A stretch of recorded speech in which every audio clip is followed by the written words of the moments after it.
We've been following these stories of water rescues all over the region. 6 of them happened in this county, Montgomery County. We spoke with officials here who say they responded to one of those incidents right where we're standing. More scary moments for a mom and her 2 daughters who were stuck in their car here on this road that was submerged in water. One neighbor told me that they watched this all happen, and they say that with conditions changing so fast, rescue teams ended up not using the boats they had, but instead came in on foot and carried each of these family members out one by one. The whole road was blocked. They had police cars guarding on both sides, ended up walking the people out. They carried the 2 girls. Then they got the mom out, and they were walking her out carefully. They looked shaken up. They looked stunned. Now, parts of the road here have been washed away, literally eroded from the amount of water that we had. We spoke with the officials here on the ground who say some people did end up going to the hospital to get checked out in this county, Harford County, another one in Maryland where water rescues were underway there that we were monitoring as well. But this all really happened, the worst of the flooding at least, along the 95 corridor in major cities, but also in the suburbs like Philly, D.C., New York City, and Baltimore in the afternoon, early evening hours when a lot of people were on those roads. And unfortunately, in that community, Mount Airy, Maryland, where I just spoke with the public information officer of the local volunteer fire department, he says that where this all happened was a frequent place that kids would play, and things just changed so quickly, and it turned into a devastating outcome there. Oh, Katie, that is really terrible news this evening. I mean, we were kind of hoping that with all the rain that we are expecting in the forecast that we would be able to get by, but you know, this is not what you want to hear going into the night tonight. Our hearts are with that family, as I'm sure they are, of course, grieving tonight. But Katie, you know, hopefully we can get through the rest of this evening without any more concerns. Most of the rain has stopped, right? How does the air feel out there right now? Because it's been so muggy all day today. You could almost tell that the air would just unleash some heavy rain. Now that the front is pushed through, has there been a change? There's definitely been a change. I think I haven't checked the temperature in a while, but I would say by at least 10, 15 degrees we've dropped. I think I heard on the radio that we're going to get into the 60s overnight here in the D.C. metro area. So that's a big change from what we had in the last few days. I can tell you, I started out in Alexandria, Virginia today before we made our way to some of the harder hit spots where those water rescues were happening, like here in Bethesda and Potomac. And earlier, before the rain started, it was thick, it was hot, humid, heavy. Similar conditions in the 90s to what we've had for the last few days, with the heat wave impacting much of the region. And then as soon as that rain moved into Alexandria around 2, 3 o'clock in the afternoon, there was a huge change and a shift in the temperatures. It felt a lot better. So a lot of people have been saying these storms have brought some much needed relief. Oh yeah, I mean, this week was just so soupy and hot. This cold front definitely came in at a time that we needed a bit of a break from the summer heat, but unfortunately it came at the price of seeing some pretty heavy rain, some flooding, and now tragically learning of the death of that 13-year-old boy outside of Mount Airy, Maryland. So Katie, great reporting out there throughout the day today. I know it's dark, right? So be safe getting home. Hopefully the roads will hold up. So you take a look at how much rain we've had in the last 6 hours. We're looking outside of Washington, D.C. and Baltimore. I mean, we've had radar estimates upwards of 3 to 5 inches of rain, just incredible amounts of rain. When you take a look at a whole across the region, I mean, outside of Baltimore, you're getting some of our storm reports of multiple swiftwater rescues. You had cars submerged in 3 feet of water. And it really only takes just one storm, especially storms that were slow moving out there this evening, that can produce rain upwards of an inch or 2 in about an hour. And that's really all it took across the region here. So definitely not good news outside of D.C., outside of Bethesda, actually, which is where we had Katie standing by. You saw the numerous water rescues along River Road near the Capitol Beltway along Cabin John Creek. And that's the thing. When it comes to flooding scenarios like this, it's small creeks and streams that are the most unassuming, that oftentimes, you know, are quite pretty to look at on a quiet day. But then when you get a setup like this, it's what leads to that flooding. I want to show you this, though. I thought this was a really interesting stat. Our weather presentation put this together, of course. When we take a look at the Northeast, look how many times in the month of July the I-95 corridor has been under a level 3 out of 4 flood risk. You go back to July 1st, we kick off the month from D.C. to Philadelphia with a high risk for rain, and then that flood risk continues July 9th, July 14th. We take it back to the 15th as well. It was the 14th, I believe. That was the day in which we had all of the catastrophic flooding up across parts of North Jersey, North Plainfield, right, where, again, it was just slow-moving storms that dropped upwards of 5 to 8 inches of rain within a couple of hours, and you had small streams and creeks that overflowed their banks. So then we continue that on the 15th, the 18th, and now as we close out the month on the 31st. So plenty of rain, too much rain at this point. The ground is saturated. You take a look at these fronts, and Chris, I'll bring you in now.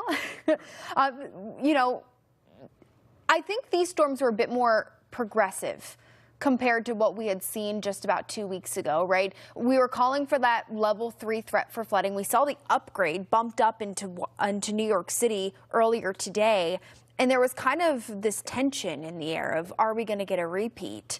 And then you see how this front set up and those storms developed into the afternoon, moved in actually pretty fast.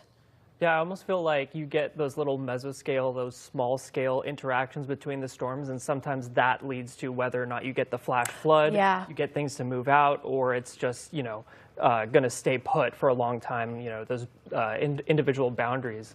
You know, I think earlier on, Ian Oliver was talking about some outflow boundaries that collided, creating some storms. So those little small scale things seem to matter. They do. And I think especially, too, when you're talking about an environment that is close to the Atlantic, right? And so you're dealing with the setup, especially ahead of a cold front where you have the sea breeze that kicks in. So naturally there's going to be a boundary in place, and then those storms start to work their way in. And it's the initial storms that develop into the afternoon. How strong do they get? Do they produce that boundary? And then you see the back building of those storms.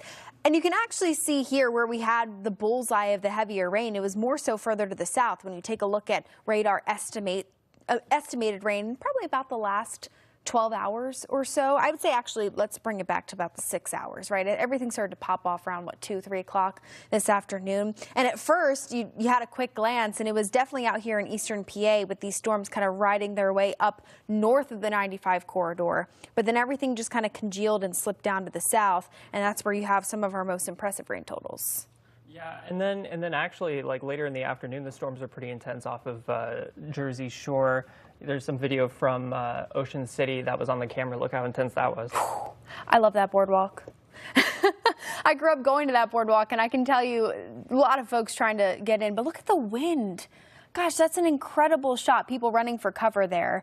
You can barely make out, quarter mile, less than that, on the boardwalk. So these storms, they definitely meant business. I think we had at least close to 100 storm reports, give or take, up and down the 95 corridor. There was one, when you take a look at some of these coming in from earlier in the day around Delaware, where you had, I mean, we're talking 4 inches of rain.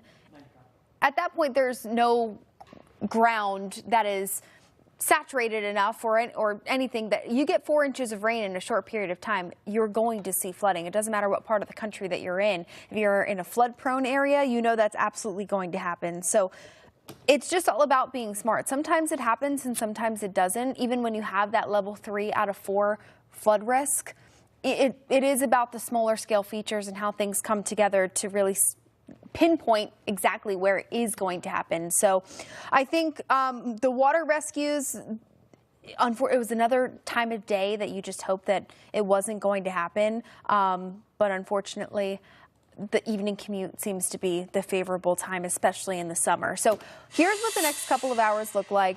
Not much of anything. Thankfully, most of the rain is out of here, but New York, it was a tough evening. I mean, up on the north shores of Long Island, we had flooding.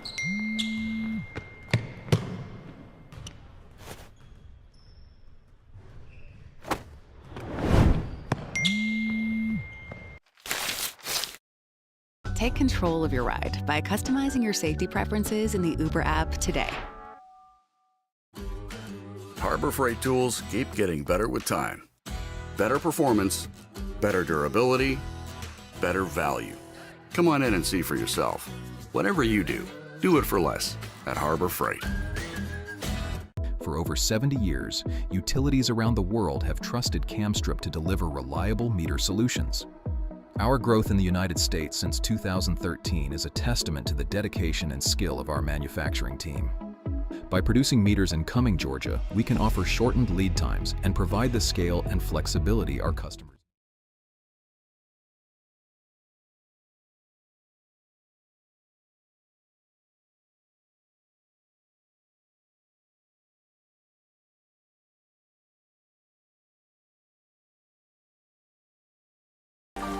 Chama, tequila, the Rio Grande, rivers of life.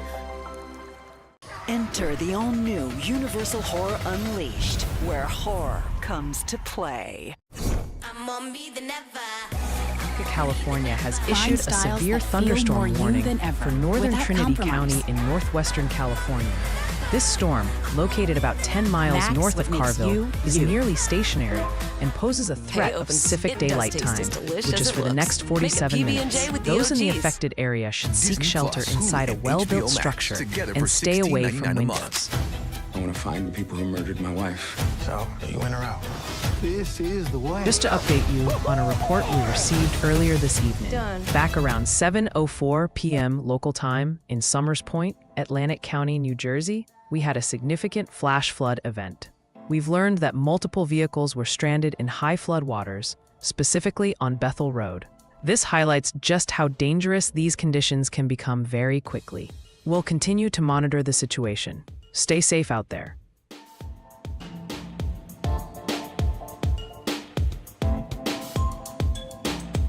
Just in from the National Weather Service, a special weather statement for north central Meager and southeastern Cascade counties in Montana. Expect nickel-size hail and localized flooding from a strong thunderstorm through the next hour, impacting areas like Newland Creek Reservoir.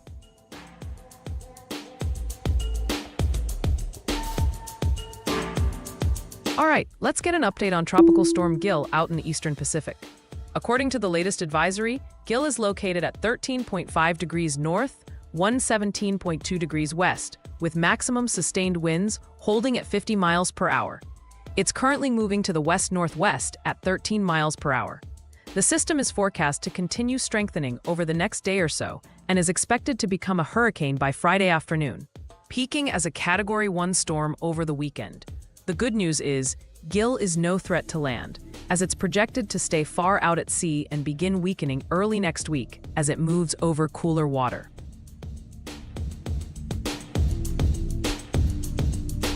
Breaking news from the National Weather Service. A new severe thunderstorm warning has been issued for northwestern Collin County and south central Grayson County in north central Texas. This storm, currently near Gunter and moving southwest at 5 miles per hour, is packing 60-mile-per-hour wind gusts, capable of damaging roofs, siding, and trees. This in areas like Salina, Weston, Elmont, Farmington, and Altoga. Folks in the warned area, please get inside a sturdy structure and stay away from windows.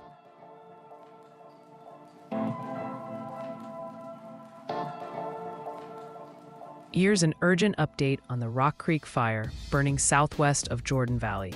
This fire has grown rapidly, now covering over 31,135 acres with 0% containment.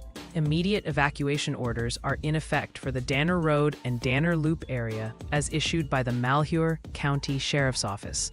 If you are in this area, you need to evacuate now. Shelter for evacuees has been set up at Lyons Hall in Jordan Valley. If you need help with livestock, they can be taken to the rodeo grounds. To make arrangements for either shelter or livestock, please call Malheur County Dispatch at 541-473-5125. Stay safe and clear of the area.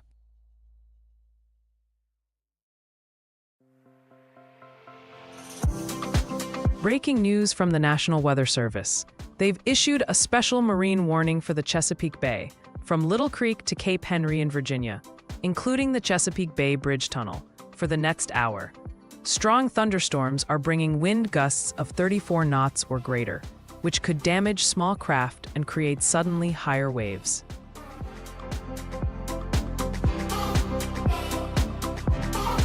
Breaking news. We're just now getting word of a confirmed flash flood in St. David, Cochise County, Arizona.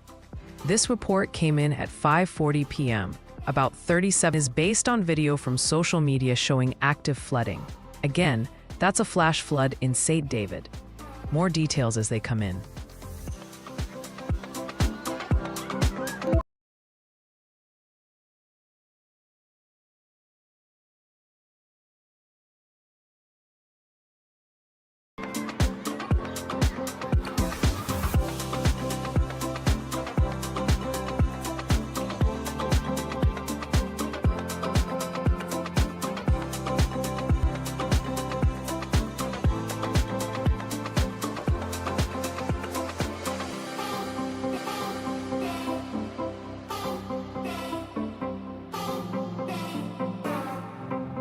All right, checking a camera in Colorado Springs. The roads are definitely wet under some dark storm clouds, and there is a flash flood warning nearby for life-threatening flooding.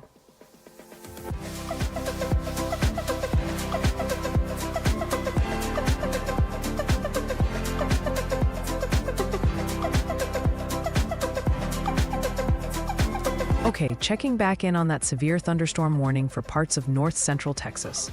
Specifically, if you're in northwestern Collin County or south-central Grayson County, this warning is still active. The National Weather Service continues to track a severe thunderstorm that was located near Gunter, about 13 miles north of McKinney, as of 8:14 p.m. CDT. This storm is crawling southwest at just 5 miles per hour. The main concern here is 60-mile-per-hour wind gusts. Folks, that's enough to cause damage to roofs, siding, and trees, so be ready for that. This warning runs until 9 o'clock p.m. CDT, giving us about another 41 minutes to be on high alert. Areas that could see these strong winds include Salina around 8:20 p.m. CDT, along with Weston, Elmont, Farmington, and Altoga. We're talking about approximately 83,075 people in the path of this storm, so please take this seriously. If you're under this warning, get inside a sturdy structure and make sure you're away from windows. Stay safe out there, y'all. All right, chat, quick scanner check-in, and the feeds are absolutely lit up across the Mid-Atlantic. Over the last 30 minutes, my AI has analyzed over 200 transmissions, and it's painting a serious picture. Frederick County, Maryland is getting hammered with widespread wind damage. We're talking trees and wires down all over the place, blocking roads like College School Road and Pixon Road. Emergency crews are swamped. At the same time, we've got significant flooding popping up. We're hearing active dispatches for flooding in Monmouth County, New Jersey, near 36th and Main in Belford. The situation in Baltimore City is serious enough that they've activated their Emergency Operations Center to coordinate the response to flooding on the ground. This isn't just a few isolated incidents, folks. This is a large, potent storm system pushing east, and we're seeing the infrastructure feel it. In Montgomery County, Pennsylvania, a traffic light is out at a major intersection, and fire police are being dispatched for traffic control. The main message is clear. If you're under a flash flood warning in Maryland, New Jersey, or Pennsylvania, this is why. Please stay off the roads and stay safe. Just in from the National Weather Service in Pueblo, Colorado. We have a new severe thunderstorm warning for southwestern El Paso County in east-central Colorado, including the town of Fountain. This storm, currently over Fountain and moving south, is packing 60-mile-per-hour wind gusts and quarter-sized hail. Expect hail damage to vehicles and wind damage to roofs, siding, and trees. This warning is in effect for the next 38 minutes, until 8 p.m. Mountain Daylight Time. So if you're in the affected area, move to an interior room on the lowest floor of a building for your protection.